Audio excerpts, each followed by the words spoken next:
Time to look at the international newspapers now. I'm joined here on set by Nick Rushworth. She's looking at the world's papers. So we're going to start with the latest in the Congo crisis.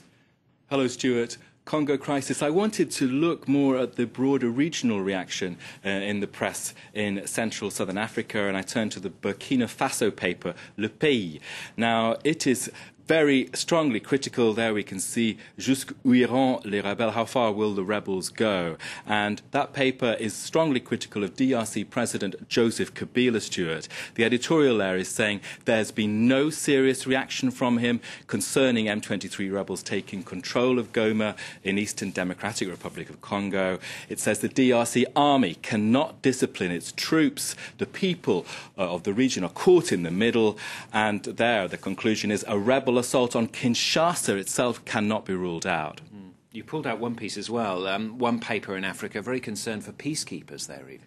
Well, this is in the South African paper, the Times of South Africa, and there you can see the front page report, fears for its troops. Now, that report centres on a detachment of SA troops that has been caught in isolation by M23 rebels as the rebels overran positions in Goma. That piece there is saying black and white, the fall of Goma now has raised the spectre of an all-out regional war.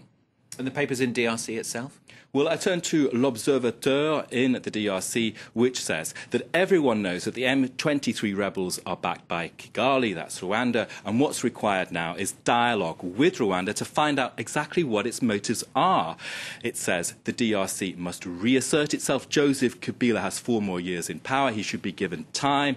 And that in the end, all the wars in the world end with one thing, don't they? Negotiations around the table for peace. So that's the conclusion there in DRC. Now, you've also seen a comment piece. This is in one of the Rwandan papers called The New Times. Well, diametrically opposed. We've got something here, a comment piece by Oscar Kabatende, who's writing for the New Times of Rwanda, which describes itself as the leading paper of the country.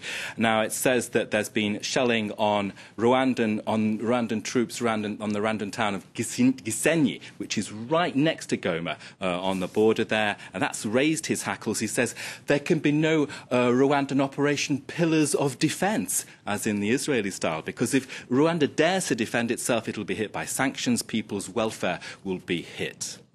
Now, to a different story, Israel-Gaza. Of course, we're hedging to a truce there, but the paper's saying we're not quite there yet, and the violence continuing as well.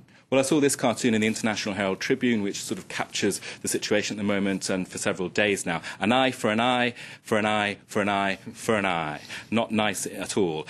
Egypt, of course, is at the forefront of brokering a deal. The Egyptian paper Al Haram has this piece. The Gaza damage is beyond what we had heard. That's a quote from the Egyptian foreign minister, who, along with other Arab ministers, has visited the Gaza Strip and seen the damage directly. For analysis, I turned to the Abu Dhabi paper. The National, it's arguing that Israel's strategy with Operation Pillars of Defence is doing what some Israeli strategists call cutting the grass. So now this is basically about running down the military capacity of nearby enemies, whether Hamas in Gaza or Hezbollah in Lebanon. And this strategy, according to the National, is total nonsense. It is only making Israel less safe. With all those depressing stories in the papers, we could do with a good news one. You've picked out one from Singapore, haven't you? Well, this is an extraordinary story. In lots of the papers, it's picked up by the Huffington Post. There you can see a Singapore cabbie finds $900,000 in his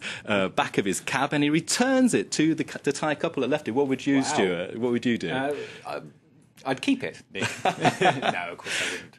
Bit of a moral dilemma, a bit of a moral maze there for you. But the bloke there, 70 years of age, a cabbie in Singapore, his name is Shah Katan, said that, well, he didn't want to have a windfall. What would he do with it? The Huff Post is saying that another cabbie for the same company found gold bars a few years ago in Singapore. What's going on in Singapore, Stuart? Just go and catch loads of cabs and see what you can find in the back seat. You never know. Shah Katan, well done to him.